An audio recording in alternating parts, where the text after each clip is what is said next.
Olá, pessoal! O Momento Papo de Mãe está no ar. A alimentação das crianças é um tema que sempre rende muito. Pais e mães com dúvidas sobre como fazer os filhos comerem bem e gostarem de alimentos saudáveis.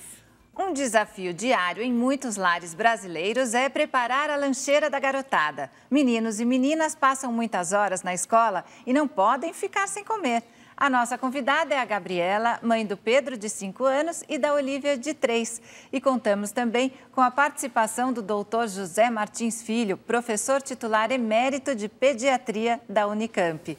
Gabriela, as crianças passam muito tempo na escola e não podem ficar sem comer, como a gente disse, né? Como é que é o lanche delas? Então, eles ficam 4 horas na escola, eles estudam à tarde. A Olivia, que tem 3 anos, tem 2 momentos de lanche. O primeiro, logo depois que eles chegam, que geralmente é um pãozinho, um suco, o lanchinho determinado no cardápio, que nós escolhemos junto com os outros pais numa reunião. E 2 horas depois eles têm um momento da fruta, que é bastante interessante. A gente manda uma fruta, pode ser qualquer uma, inclusive inteira. Por exemplo, eu mando manga e as auxiliares descascam, higienizam, descascam e colocam em pratinhos para todos os alunos. Então, eles têm uma oportunidade de experimentar novas frutas que os amiguinhos levam. Que legal. Então, aquela criança que antes comia só a banana, que nem minha filha, e maçã, aí de vez em quando eu mando um kiwi, mando um figo, mando morangos. Então, eles vão experimentando outras coisas. Para ela tem um lanchinho 2h30 e 4h30 tem esse momento da fruta, que é o momento em que eles sentam todos juntos e compartilham essa comida. Então, achei que é bem interessante, assim, foi uma coisa que me chamou a atenção quando a gente foi escolher a escola dos meninos. Doutor, eu acho que a Gabriela aí tirou nota 10 na lancheira saudável, né? Mas muitos pais têm dúvidas, né? Dá uma dica de como deve ser essa lancheira saudável das crianças. Então, eu gostaria de falar um pouquinho da lancheira, mas por que na lancheira existem dificuldades? As crianças aprendem a comer intraútero e nos primeiros anos de vida com a dieta da mãe na gravidez e com a dieta da mãe durante a amamentação. Os flavors, que são os sabores dos alimentos, passam pelo líquido amniótico, que elas deglutem e marcam o cérebro delas. E quando a mãe está amamentando, esses flavors também. Quando você começa a introduzir os alimentos para depois dar uma lancheira saudável, você tem que variar o máximo possível. Existe, às vezes, uma tendência a uma monotonia, repetindo o que as crianças querem sempre. E se você vai trocando os alimentos frequentemente, desde que a criança começa a experimentar os primeiros alimentos a partir de 6 meses, você tem crianças que aceitam muito melhor uma dieta mais rica e mais adequada. Essa lancheira que você faz é excelente, né?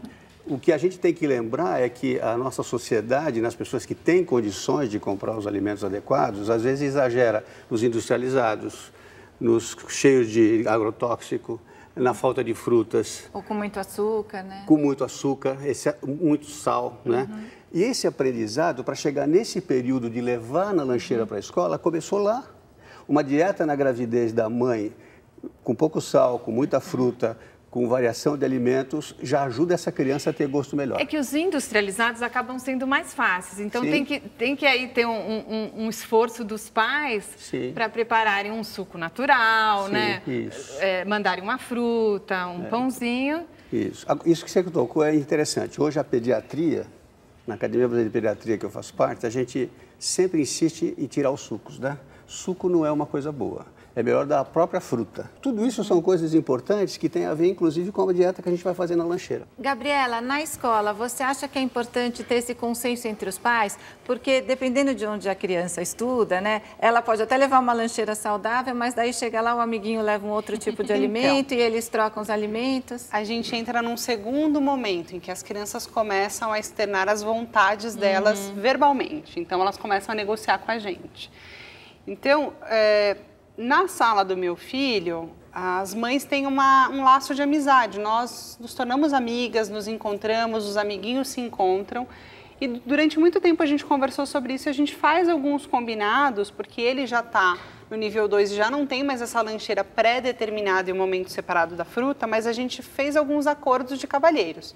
Então, assim, o dia da besteira para levar qualquer porcariazinha, que são os docinhos, os achocolatados, é na sexta-feira.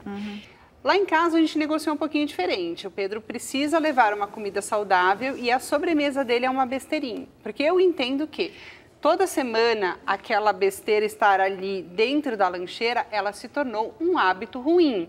Só que isso é muito difícil entre as mães e é muito difícil que a escola entenda isso, principalmente se ela não tiver uma área de nutrição lá dentro. Doutor, liberar de vez em quando, uma vez por semana, por exemplo, pode? Porque também proibir total não é legal? Eu acho que colocou muito bem a Gabriela. Na verdade, o radicalismo em qualquer coisa é ruim, né? Por exemplo, a gente recomenda botar pouco sal na comida e dar pouco açúcar, mas aquela visão radical que a criança nunca vai comer um docinho, nunca vai comer um chocolatinho, tá? É um exagero, porque isso é inevitável, que um dia ela vai no aniversário da amiguinha dela e tem lá um docinho. Ela vai comer, uma vez por semana comer. Porque a gente sabe hoje que a obesidade e as doenças associadas à nutrição não é uma questão de quantidade, de qualidade, é a questão de repetição, a mesma coisa. Quer dizer, se você monotoniza a alimentação e é tudo açúcar, sucos adoçados, mamadeira... A criança, em vez de tomar no copo, está numa mamadeira. E as frutas não são oferecidas adequadamente. E por que a criança só quer banana, só quer manga? E isso que ela faz é fundamental. Você socializando os alimentos, as crianças aprendem a comer outras coisas. Mas se a dieta da mamãe, na gravidez e também nos primeiros meses de vida, também não leva em conta essa variabilidade de ir mudando as dietas, trocando as frutas todos os dias e tal, você vai ter problemas depois para ela gostar dos alimentos. Tá legal. Olha, e quando a criança não leva lanche de casa, mas come o que tem na merenda escolar ou compra na cantina da escola? No próximo bloco, a gente já volta.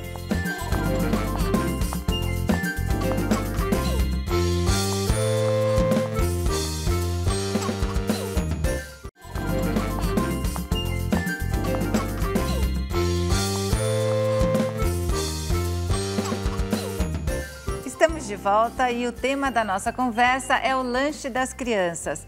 Doutor, e por que lanche é tão importante? Por que as crianças precisam parar para comer esse lanchinho? Porque a gente sabe que muita criança até leva a lancheira, mas na hora do recreio não quer parar para comer, quer continuar brincando. É importante ter essa alimentação? Sim, é importante. Você tem que lembrar que crianças, eles mantêm um metabolismo muito acelerado. Eles têm um consumo de calorias em torno de 120 calorias por cada quilo de peso. Um adulto tem 60 calorias por quilo de peso consumida. Ou seja, a criança é muito energética, ela gasta energia. Se ela ficar grandes períodos sem se alimentar, isso não é bom. Além do mais, não só na questão da energia, mas questão de carboidratos, de glicemia, etc. Então, o ideal para uma criança, à medida que ela vai crescendo, é que ela tenha refeições mais ou menos balanceadas a cada 4 horas em média, né? Então, você levanta de manhã, toma teu lanche da manhã, teu café da manhã, no meio da manhã uma fruta, almoça, no meio da tarde uma fruta ou um lanche, o ideal é que seja fruta, se não for fruta, alguma outra coisa que a gente pode evidentemente variar, janta novamente. O que hoje nós lutamos bastante na pediatria brasileira e outras pediatrias do mundo é para rapidamente ir mostrando para as famílias que até 2 anos de idade, que o cérebro se desenvolve com grande velocidade e que o cérebro precisa formar neurônios, a gente tem que alimentar bem. A partir dos 2 anos de idade, a gente não deve continuar com mamadeira, com coisas que ela toma no bico, porque isso altera toda a arcada dentária. A gente não dá suco, porque suco tem muita frutose, dá toda hora, fica o dia inteiro tomando suco em vez de tomar água. Isso aumenta, inclusive, os problemas de insulina, de hiperglicemia.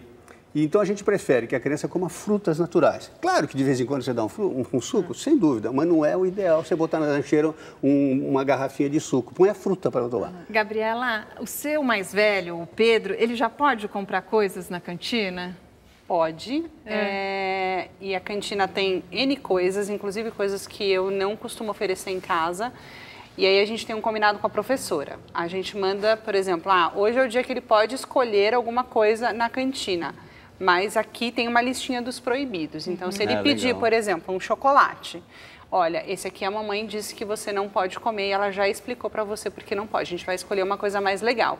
Então, eu geralmente, no dia que ele vai interagir com os amigos e fazer essa parte da compra, até porque é legal eles começarem a entender como é que funciona, eu geralmente combino que vai ser um suco de fruta diferente, por exemplo, de melancia, que é um suco que estraga muito fácil se eu mandar na lancheira, que vai ser um biscoito de polvilho que tem lá que é natural, que é bacana, então, ou vai ser um pãozinho. Controlando, ainda dá para controlar mesmo ele comprando. Consigo negociar isso com a professora, com a cantina, é sempre acordado previamente. Ele compra pouco na cantina, eu não costumo liberar muito, mas... Gostei do que você falou, Gabriela, do chocolate, mas eu queria falar o seguinte.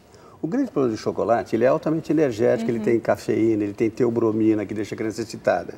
Mas o problema do chocolate é que as pessoas se tornam chocoólatras, criam dependência pelo chocolate. Agora, não é por isso que uma vez ou outra uma criança não vai comer um chocolate, né? Todos nós comemos chocolate, nem por isso nós somos chocoólatras, nem por isso nós somos obesos. Eu sou um pouquinho mais gordinho, mas vocês não, são elegantes. E, doutora, é importante nas creches, né, que oferecem a alimentação das crianças, que tenha toda essa preocupação e os pais também irem lá e devem conversar, até se a criança tem alguma alergia, alguma coisa, e pontuar o que pode comer ou não, né? Sem dúvida. Acho que você tocou num ponto fundamental, que é a alergia desencadeada por alimento em crianças, que às vezes as pessoas não se dão conta que é alergia. Às vezes aquela criança que tem dor de barriga frequente, faz exame de fezes, deve ter uma verminose, que tem não sei o que, e isso às vezes é uma alergia alimentar, ou uma intolerância alimentar, que não é a mesma coisa, são diferentes. E aí a família tem que saber disso e tem que vigiar. E o grande problema, como a Gabriela falou, das cantinas escolares é que, infelizmente, é muito difícil de controlar, né? Quer dizer, eles sempre têm coisas muito industrializadas. Mas algumas já estão tirando, né? Então, sim. Acho que é uma coisa dos pais participarem também da escola. As coisas com corantes, com conservantes, né? A pessoa fala, não, mas olha, isso aqui é natural. Mas você vai lá, tem lá o CIF lá que mostra que tem conservante, etc. e tal. E, doutora, a gente sempre traz aqui também a participação dos nossos telespectadores. Chegou esse momento e nós vamos ver o depoimento da Cacau, mãe do Enzo e da Nina. Há alguns anos atrás, na primeira escola que meu filho de 7 anos estudou, eu me vi a mãe diferentona, né? A professora um dia me chamou no canto na escola e falou, olha, Cacau, será que você não pode trazer um bolo de vez em quando? Porque eu era aquela mãe que levava tomatinho, ovinho, tudo mais natural. Então a gente quer ter uma diversidade de lanche, quer que seja uma refeição saudável, né? O lanchinho na escola. Mas eu sei que às vezes a nossa alimentação é muito diferente da alimentação das outras famílias. Olha só o que a Cacau disse, aquilo, a importância, de novo, né, dos pais conversarem entre eles justamente para não correr o risco de você mandar uma lancheira saudável, mas na escola ter essa oferta de outras coisas, né? Eu acho que um tempo dedicado para a vida escolar do filho é muito importante, a participação na escola. Se você é um pai que está sempre lá, que sempre busca informação, quando você for fazer alguma solicitação, você vai ser ouvido de uma maneira diferente do que quando um pai que está sempre ausente só chega lá para reclamar de determinado assunto. Então, essa divisão de opiniões e esse acordo com a escola, eu acho que é fundamental para que a gente possa melhorar e, inclusive, ajudar outras mães que têm filhos que têm mais restrições, têm mais dificuldades. E o importante também é perguntar para a criança, né, o que ela gosta do lanche do outro, porque, de repente, é uma coisa saudável, você pode incluir e variar o cardápio. Infelizmente, nosso tempo acabou. Gabriela, muito obrigada pela presença. Doutor, muito obrigada pelas orientações. Obrigado. Prazer. E obrigada a você também que nos assiste. Este é o Momento Papo de Mãe. Você também pode participar do nosso programa. Baixe o aplicativo Cultura Digital no seu celular e envie um vídeo com sua pergunta pra gente. É fácil e é de graça. Até o próximo programa. Tchau!